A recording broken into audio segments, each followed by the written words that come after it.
Chers amis, Shalom Uvracha, Veshem Hashem Naaseh Venatzliach, on est aujourd'hui le 3 du mois de lundi, le lundi c'est ça, 3 du mois de décembre, et nous sommes le Kaf Alev du mois de Kislev, shiur acheté par Naomi Ayekara pour la réussite, la protection de Kol Chayale Israël et la libération, Bezrat Hashem, de tous nos otages qui ont été lâchement enlevés.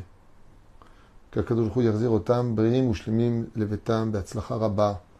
Bezrat Hashem, et qu'on ait que de très bonnes nouvelles, une grande refoua shlema pour tous nos soldats, Kol Am Israël, Yeshuot Venechamot, partout où ils se trouvent, et une grande libération pour l'humanité, loin de la guerre et du sang, pour une grande réussite générale pour Be'ezrat Hashem, la Torah, les Mitzvot, Ma'asim Tovim, que Akadosh Baruch Hu nous protège, Be'ezrat Hashem, de cette haine démesurée.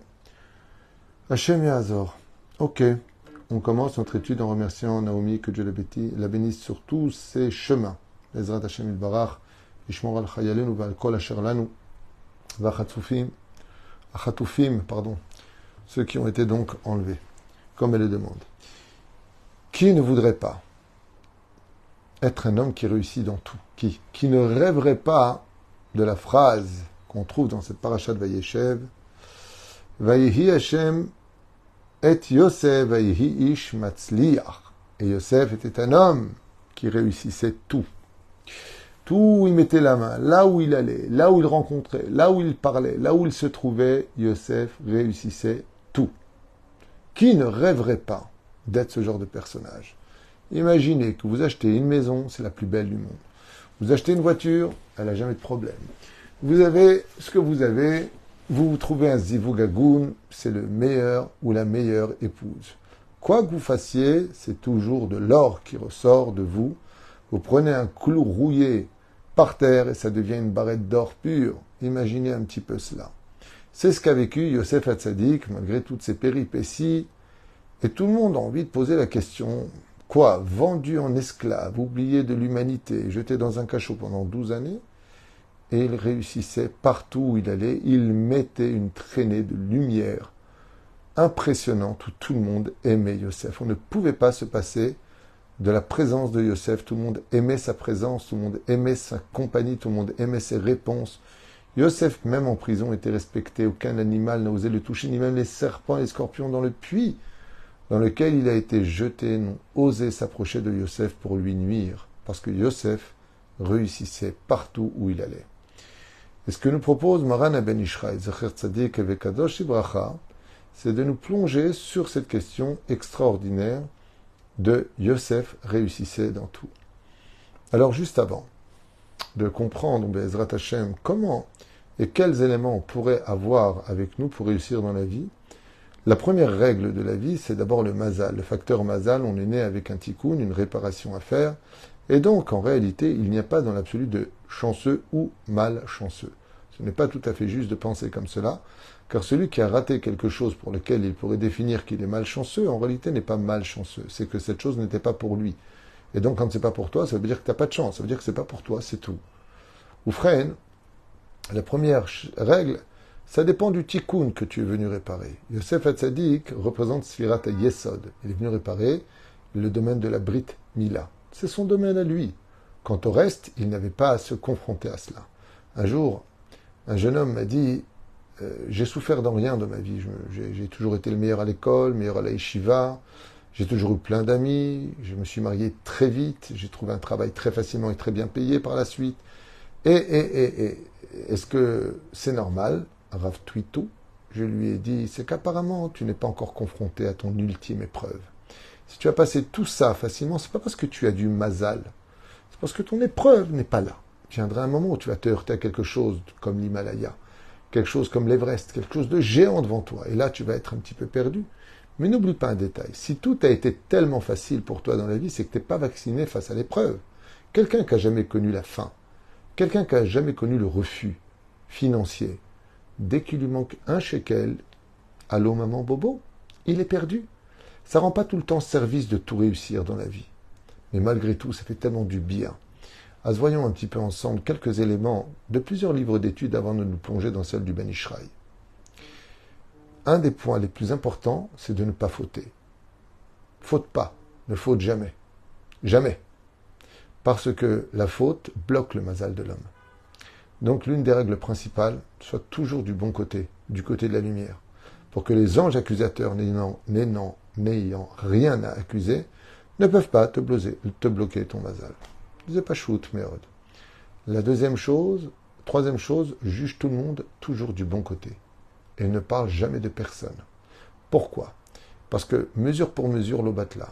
Quand Baruch Hashem, tu juges toujours les gens du bon côté, à les relever.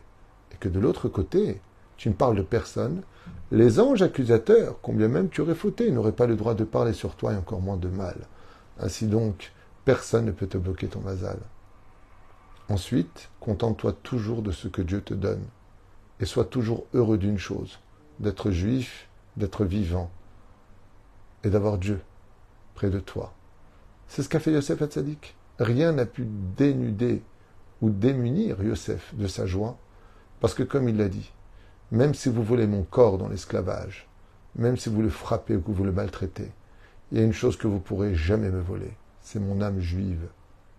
Et tellement d'autres exemples.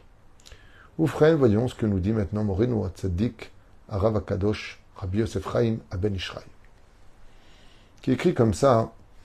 D'ailleurs, je voudrais, avec votre permission, rappeler aussi, avec l'aide d'Hachem, une réfoua shlema pour une enfant qui a vraiment, vraiment, vraiment beaucoup besoin de nos prières. La petite fille donc de Jackie Dahan, qui s'appelle donc Liv Rachel, Bat Esther, si vous pouvez prier pour elle en même temps. Itzricha Mamash Rachme Shamayim. Dans son livre Aderet Eliyahu, Moreno Arabe, il dit comme ça: Neymar Batora, dans Bereshit, Varivra Elokim et Adam Betsalmo, Betselem Elokim Baraoto, que quand Dieu a créé l'homme, il a créé à son image. Bien sûr, on parle de ses midot et pas d'autre chose. Elokim Baraoto. Elechen Adam Nolad, La'olam, Areu Adain, Ta'or Vezach. Et quand un enfant vient au monde, il vient avec les Chamisha Partsufim, il vient avec la figurine, avec les expressions de Dieu. Dieu, bien sûr, n'a pas de nez, pas de yeux, pas de visage. Il n'a absolument rien de tout cela. Seulement, le Créateur du monde a créé l'homme avec des signes spirituels sur son visage pour lequel il se fait connaître dans le monde de la transcendance des mondes supérieurs jusqu'au monde inférieur. Voilà ce que cela veut dire. Uvenasur panav tselem elokim. Et donc, chaque homme est fait à l'image de Dieu. Ulam kechol she'adam gadol ve'uchote. Et plus une personne, malheureusement, tombe et faute, ce qui fait que plus une personne faute et se comporte comme un animal, et moi on verra une personne qui représente la Gdusha de Dieu, mais on verra un animal.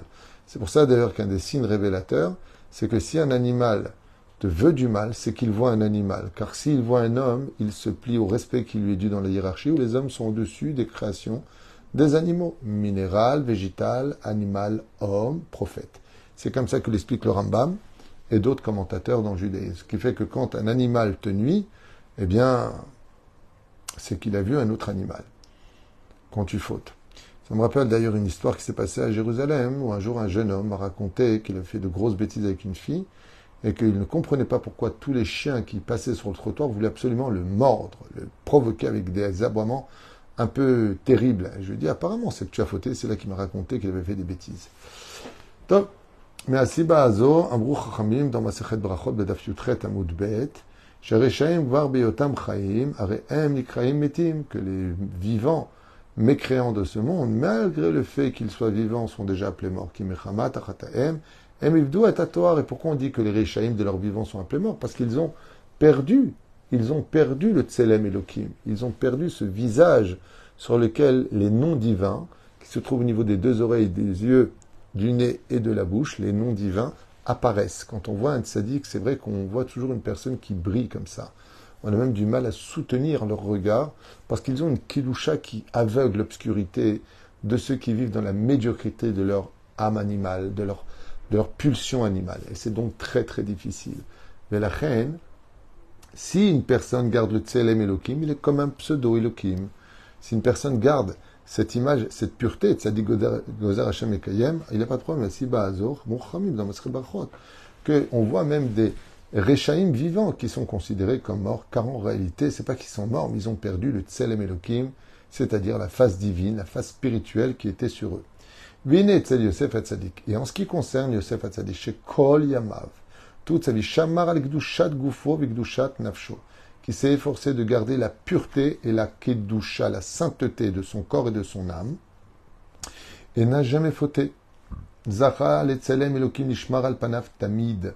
Il gardait la présence de Dieu sur son visage, d'où le fait que tout le monde aimait être en sa présence. La Zeit Kaven Yaakov Avinu Beroto et Yosef Mitzrayim Shamar, Iskir Kama Pamim et Panav, comme le prescrit la Torah. Chaque fois que Yaakov Avinu Alav Shalom parlait de Yosef, il disait: je veux voir son visage. Mais qu'est-ce que tu as voulu voir le visage de ton fils?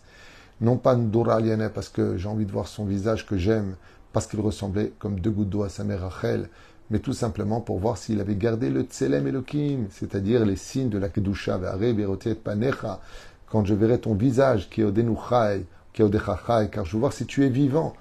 S'il lui parle en lui disant: je veux voir ton visage si tu es vivant, c'est qu'il est vivant, sinon on ne lui dirait pas, mais il veut dire: est-ce que tu es vivant ou est-ce que tu es mort alors que ton cœur bat encore dans ta poitrine?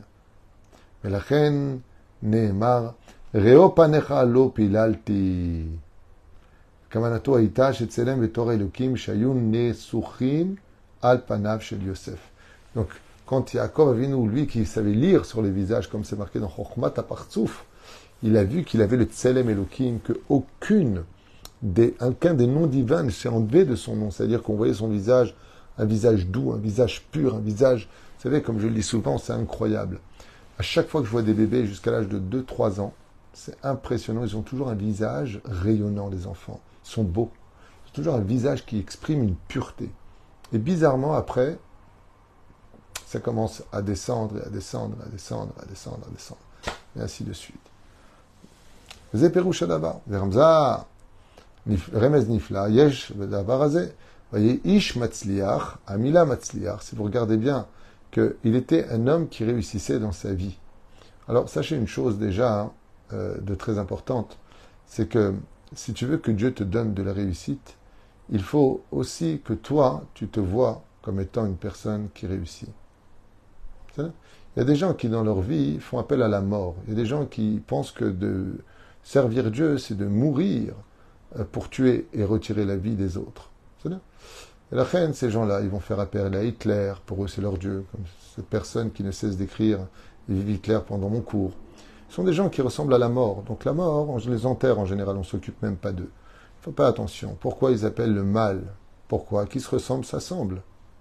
Mais nous, Baruch Hashem, Ishtabar Vitale, Shmolahad, on ne descend pas à ce niveau-là. On ne va pas chercher les croque-morts. Nous, on cherche la vie. On parle de choses positives, on parle de choses qui soient dans la Torah et les Mizot, ou Maasim Tovim. Mais sachez une chose, chers amis, quand il y a des divrei Torah, quand il y a du miel, il y a toujours des mouches qui viennent. Ne perdez pas votre temps avec les mouches vertes, car elles ne font que passer leur chemin et sont très vite oubliées de l'histoire. Manitam. Et c'est exactement ce qu'a fait Yosef Hatzadik toute sa vie durant. Il a rencontré beaucoup de mouches sur son terrain, beaucoup de mouches sur son chemin. Il n'en a pas tenu compte. Il était avec Hachem et il continuait. Bassov, c'est lui qui est devenu le roi et qui a nourri les autres. Even Maasu Abonim Aïta Rosh Pina. Et pourquoi cela? Au sage de nous dire que si tu veux que Dieu te donne de la réussite, il faut aussi que toi, tu te vois comme un homme qui réussit. Parce que s'il y a une chose dans la vie qui peut te bloquer ton mazal, s'il y a une chose qui peut t'empêcher de réussir, c'est que tu sois gum-gum toute la journée. Quand une personne est toute la journée en train de se plaindre, toute la journée en train de dire j'ai pas de chance, toute la journée en train alors oui, je vous le dis et je vous le répète, à partir de ce moment-là, eh bien, il tombera dans le piège. Et pourquoi? Parce que la parole est créatrice et automatiquement, il se verra descendre bien bas. Mais la fin, il y a marqué Matzliach. Mazé Matzliach. Si vous regardez bien les lettres du mot Matzliach, ça s'écrit en hébreu Mem Tzadi Lamed, ensuite Yutret. Pourquoi je dis ensuite? Parce que Mem Tzadi Lamed, c'est les lettres du mot Tselem, qui veut dire à l'image. Chai Yud Chet. À l'image de Dieu, tu vis. Ainsi donc, Rabbi Yosef Karo, il dit, Yosef Chaim, Aben Ishraï, Yosef Hatzadik, Zachal et Hatzler Bechol Maasav. Et c'est pour ça qu'il a réussi dans tout.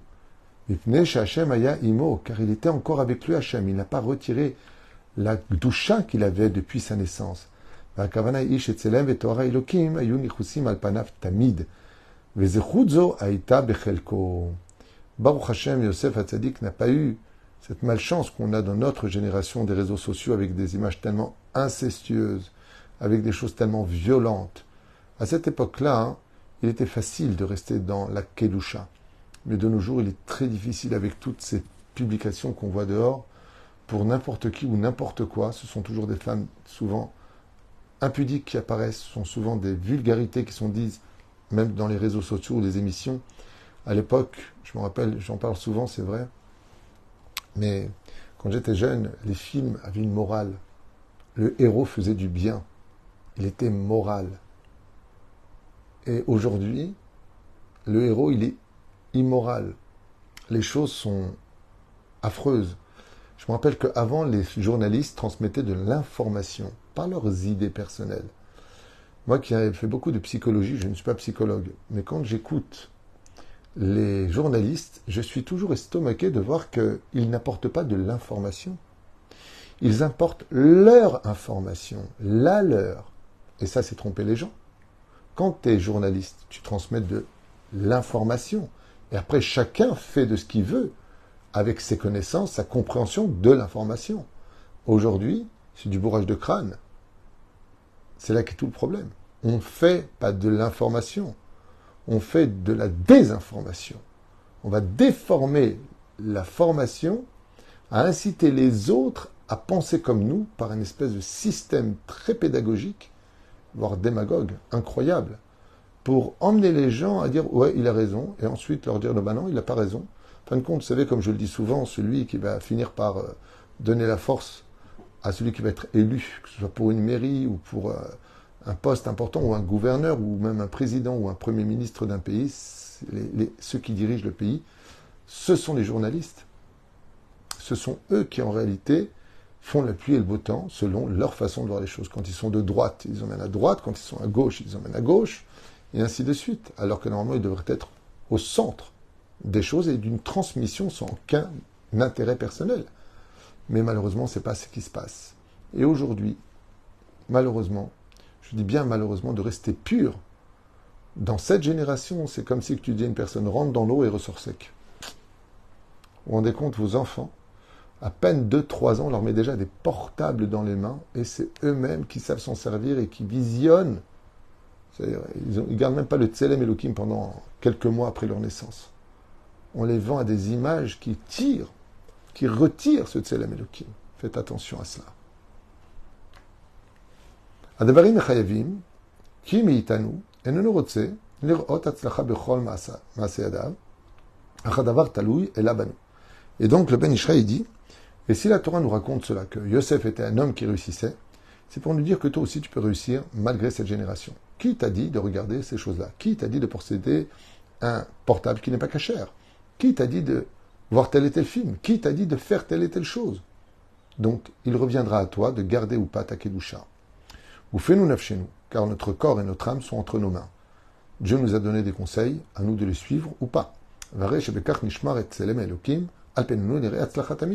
Car si on était tous gardiens du Tselem Elohim, c'est-à-dire de garder cette neshama pure que Dieu nous a donnée au lieu de l'entacher par toutes sortes d'orgueil ou de fautes commises contre la halacha ou la Torah, eh bien on garderait ce Tselem Elohim et on serait nous tous autant qu'on est Ish Matzliach. Baruch Hashem. Vous savez, dans ce cours, ce que je me suis rendu compte, c'est que pendant que quelqu'un écrivait des ignominies, vive Hitler, vive les SS, toute cette bêtise qui apparaissait, je me suis dit, c'est marrant parce que Yosef Hatzadik, lui aussi, il a été traité comme un moins que rien. Il a été insulté, incendié, on l'a faussement accusé. Les médias marchaient très fort à l'époque. Un hébreu, un juif, qui vient du pays de Canaan, pays des Hébreux. Bassof, il est devenu roi sur tout le monde et c'est lui qui les a tous nourris.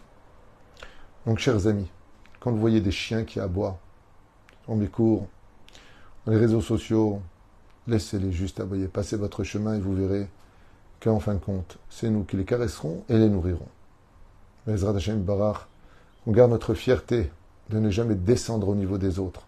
Voyez, nous les Juifs, on dit vive Israël, Am Israël Chai Vekayam. Et eux, c'est la mort les Juifs. Ils sont tout le temps dans la mort, nous on est dans la vie. Il ne faut pas mélanger les deux. Restons dans la propreté d'un visage qui exprime la Kedusha et la grandeur de Dieu. Qu'on garde notre Torah, qu'on soit fiers de tout cela, et je vous affirme une chose. À la fin, la Géoula aura lieu pour nous. Et nous, on transmettra un travail et un message universel pour toutes les nations du monde, duquel il est dit Ya avducha amim veishtachavu lecha leumim. On sortira vainqueur. Kol tuv litrot.